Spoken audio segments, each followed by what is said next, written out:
आज बात भारत की गौरव गाथा में हमारी विदेश नीति की।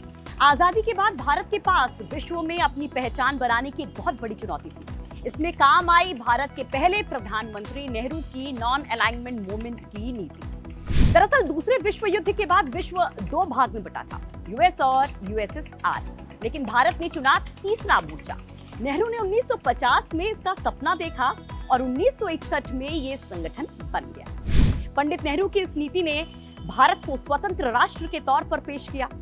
ब्रिटेन राज की छांव से निकलकर भारत को नई पहचान मिल गई। इसके बाद आया इंदिरा और राजीव का दौर। इस दौरान भारत की विदेश नीति में बदलाव देखने को मिले। अमेरिका भारत के दुश्मन पाकिस्तान को अपने खेमे में करने के लिए हथियार दे रहा था। ऐसे में इंदिरा का झुकाव सोवियत संघ की तरफ होने लगा।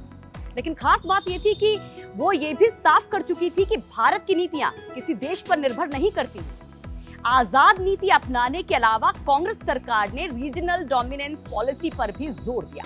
ये नीति राजीव गांधी के दौर तक चली और 90s के दौर में जब न्यूक्लियर टेस्ट हुआ तो भारत ने दुनिया में अपनी पहचान एक नए सशक्त ताकतवर देश के तौर पर बना ली। Today at 15:45 hours,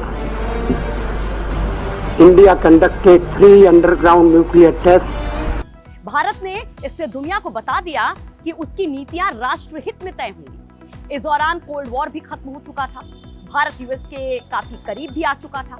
इसके साथ ही रूस भी उसका दोस्त रहा।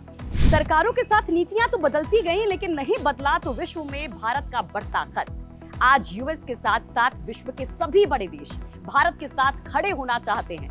यहाँ तक कि गल्फ नेशंस में भी अब भारत की पहचान अलग है। वो भी भारत के साथ दोस्ती का हाथ बढ़ाते दिखाई देते हैं। दुनिया के हर बड़े प्लेटफॉर्म में, चाहे वो G20 हो या फिर क्वाड हो, भारत या तो उसका सदस्य देश है या तो इनवाइटेड गेस्ट। आजादी के बाद से अपनी विदेश नीति के बल पर आज भारत दुनिया में अपनी अलग पहचान रखता है।